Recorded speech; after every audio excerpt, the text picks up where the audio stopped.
The story that you guys have is it's about weapons trafficking, the Pentagon.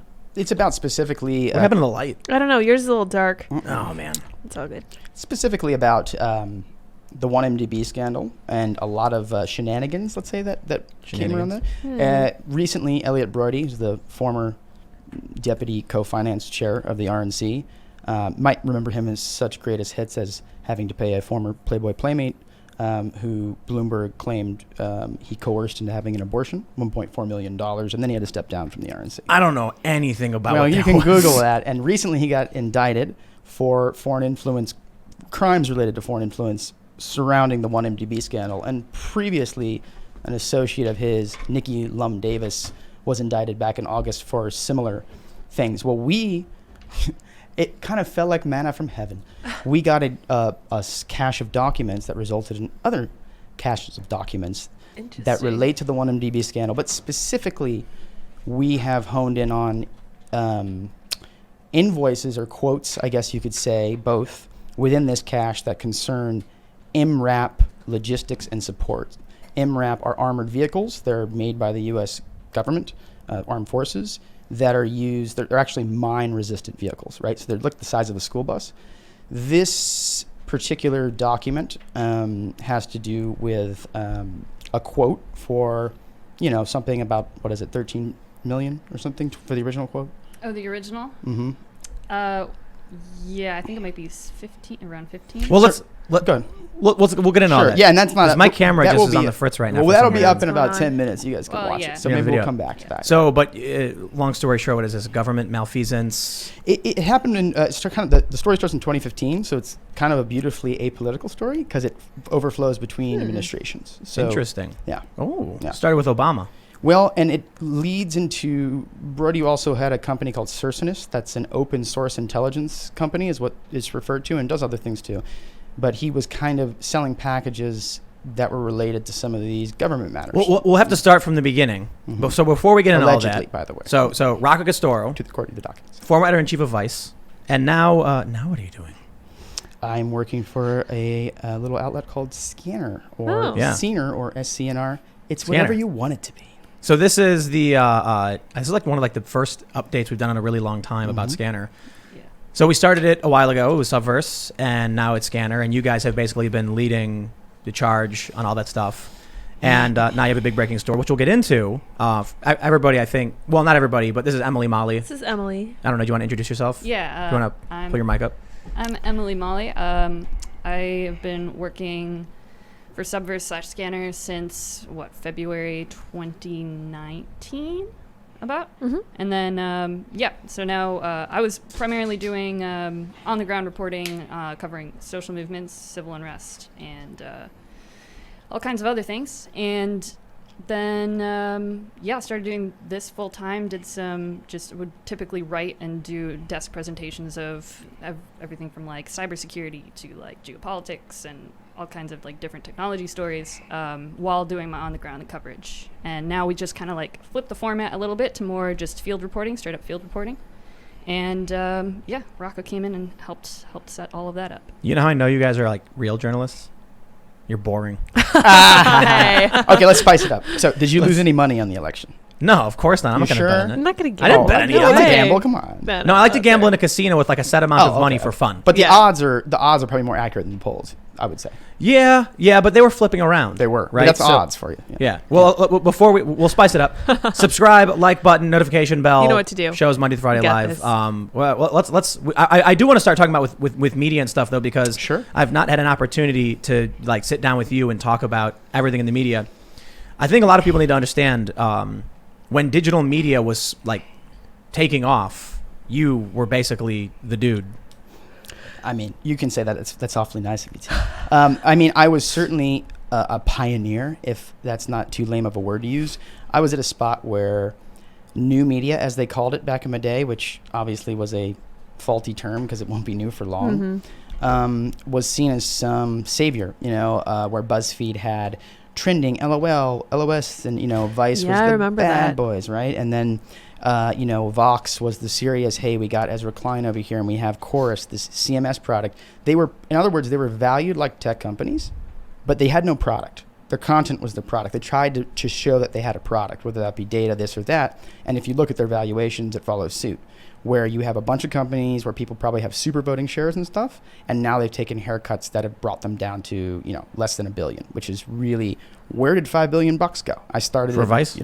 Well, that was the largest. That was the highest valuation. I mean, Yeah, it was like 5.7 though, wasn't BuzzFeed it? was like upwards of 2.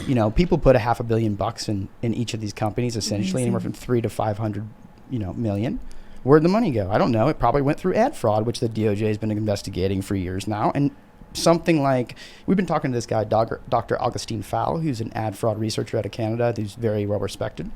A lot of his research, first of all, that he references on his Twitter is amazing, and the research he participates in is also amazing. And we've discovered, upwards of 80% of budgets are screwed up. In terms of most budgets account for 20% of fraud, and you should be looking at 40 to 50%. So let's slow down. Let's slow down. Mm-hmm. So you've got can you name some websites specifically that have done stuff like this? Well, it's very difficult to classify this. So you have everything from traffic assignment letters, which Variety and a bunch of other sites, Digiday, have written about concerning Vice, which is where other domains trade the sales of their ads for their traffic. You can assign it to yourself. Wait, we'll slow down. Mm-hmm. Are there any specific websites that you can name that have done things like this? And then we'll explain what it is. I would say the majority of new media websites during that time, as well as I'd say any website that isn't going to be behind a paywall, does this to an extent. The percentage to which they do it is what the question is here. You can be unwittingly participating in this because ad units get sold in a weird way. The general idea is we've got big companies, big brands, Sure. some of the biggest digital media outlets, and the money they're making is fraudulent. Well, they're basically selling ads, Mm-hmm. telling brands, if you put the ad on our website, you're going to get what, like 100,000 clicks, right? But then they're actually getting bots fake clicking.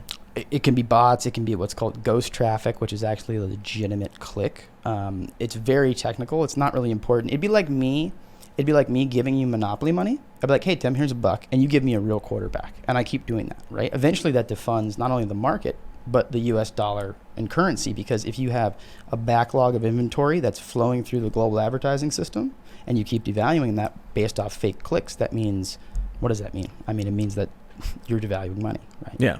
It's not right. And it hurts journalism because it allows bad actors to screw out the bottom line.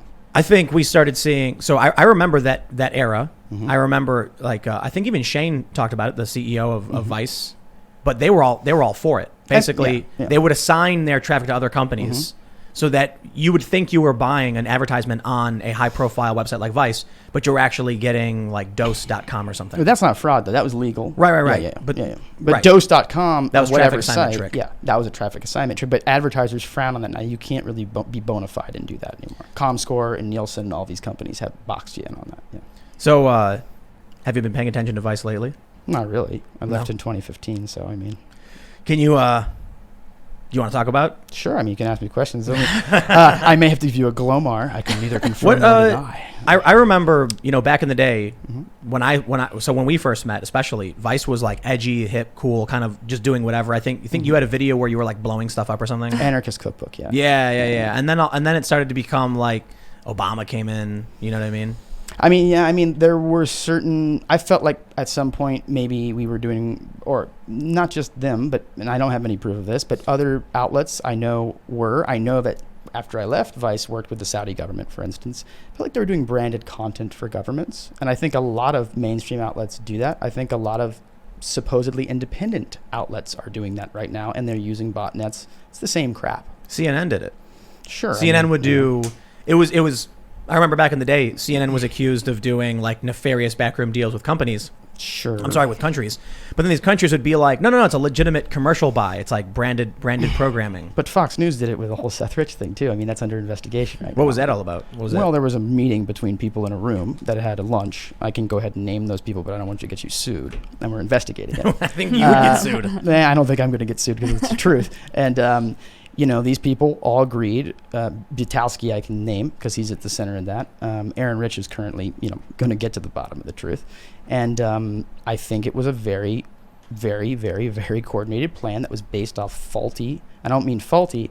a fake intelligence report actually made by Russian intelligence Whoa, services. like Yeah. this was The Seth Rich story.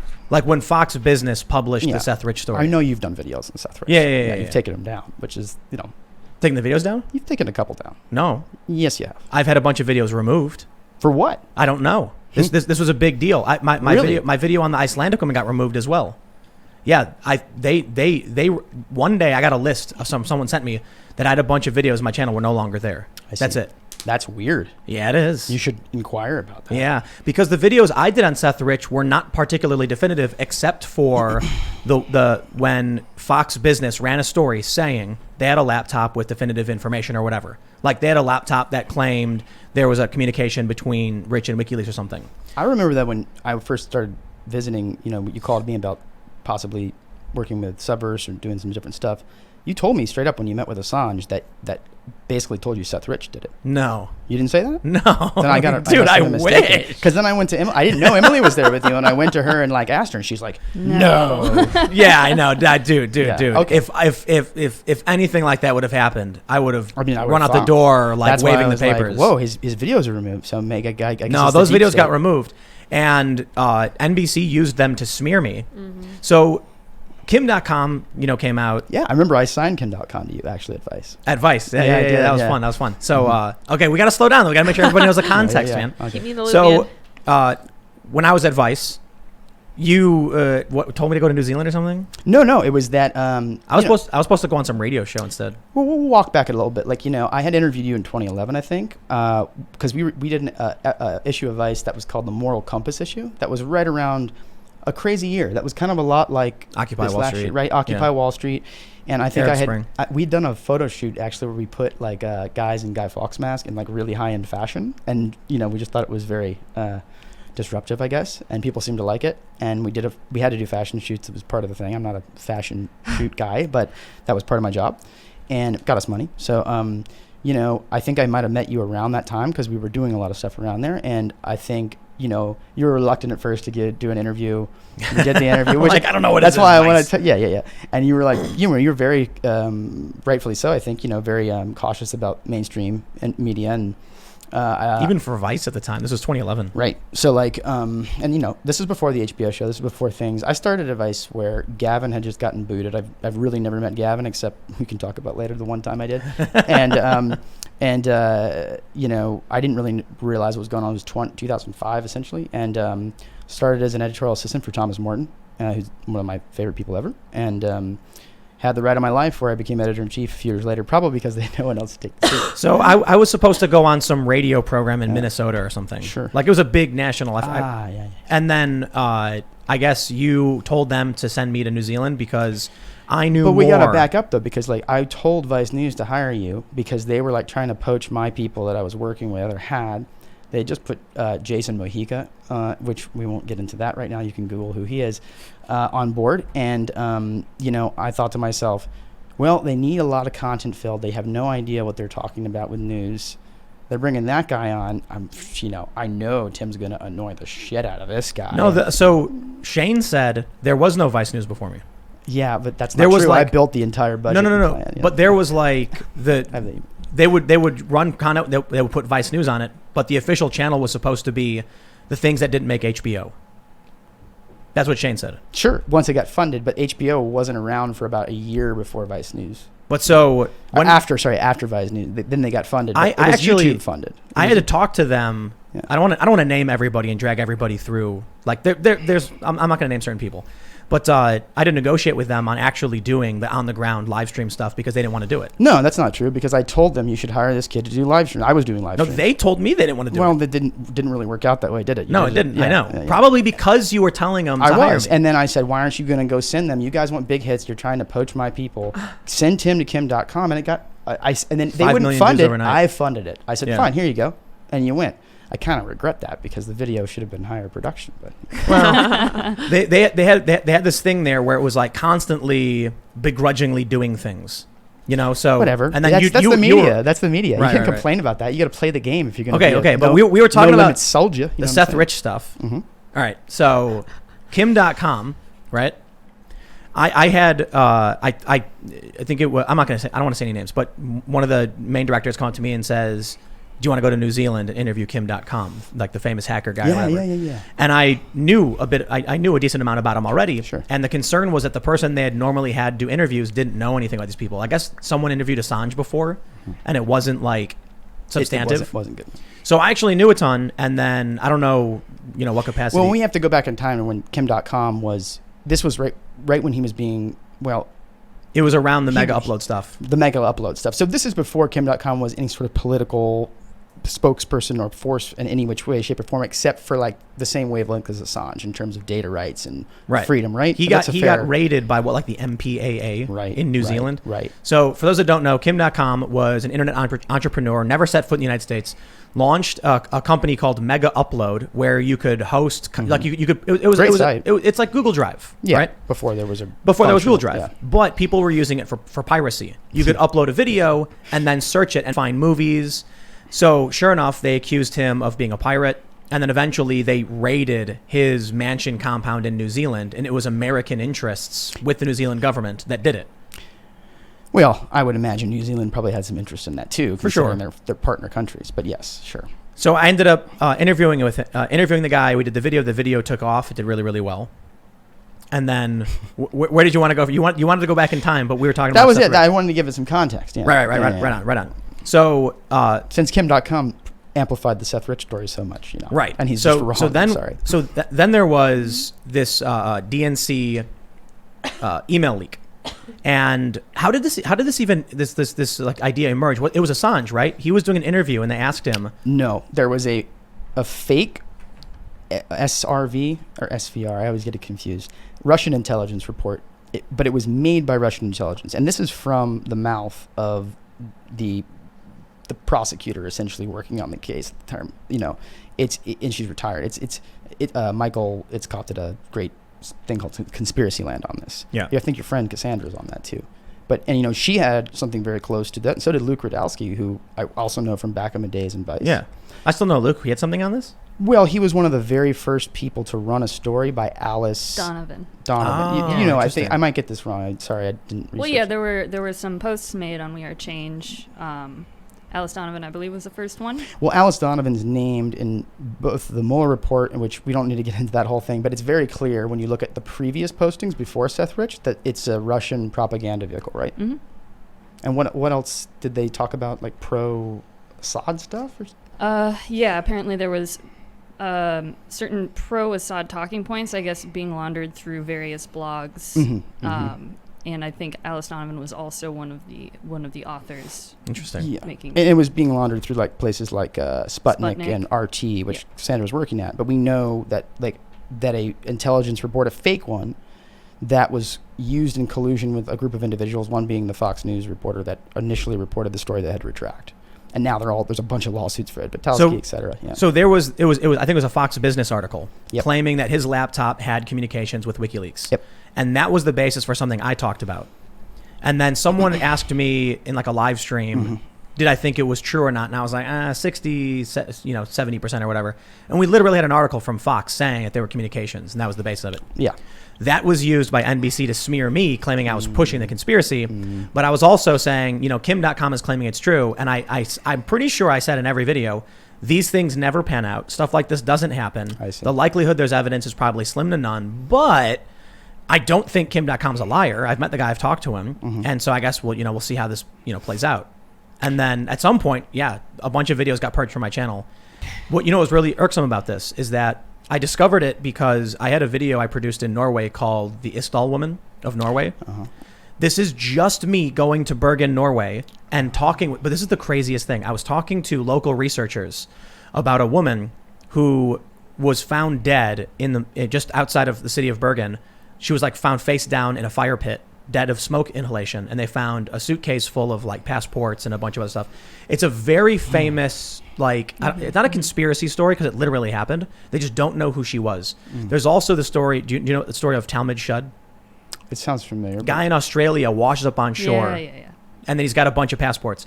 So I just talked to some locals, and we were walking around in Bergen, and we asked some locals what's a good story, and they said, "Oh, the Isdal woman, the ice woman."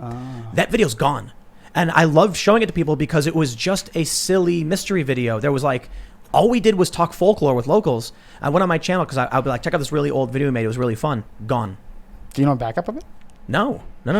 So nowadays, all my videos are backed up on like BitChute or Minds.com. But that was But back then, and so then someone sent me an email saying like I mentioned it, and they were like, I went through and checked, and there was something like 30 videos that had been removed from my channel without me knowing.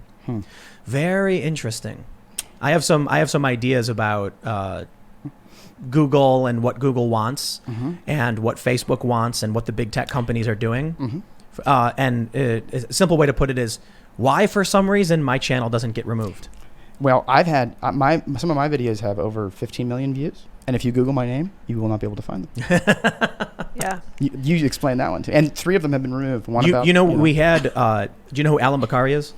No. Breitbart tech reporter. Okay. We had him in. He wrote a book and he talked. isn't that Cassandra's friend? Yeah. Okay. He talked about how Facebook has, and I'm probably gonna butcher what he was telling me, so just fact check this. That they try to figure out what kind of content de-radicalizes people and then promote it as much as possible. That's weird. Yep.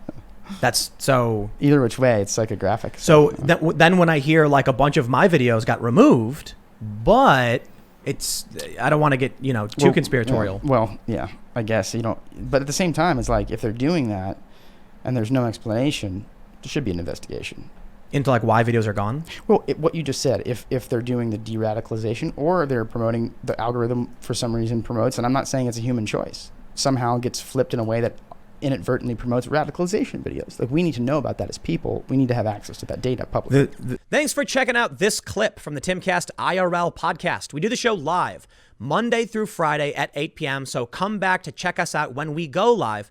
Don't forget to subscribe, hit the like button, hit the notification bell, and we are also available on all podcast platforms for free if you want to listen to us there. Thanks for hanging out, and we will see you all next time.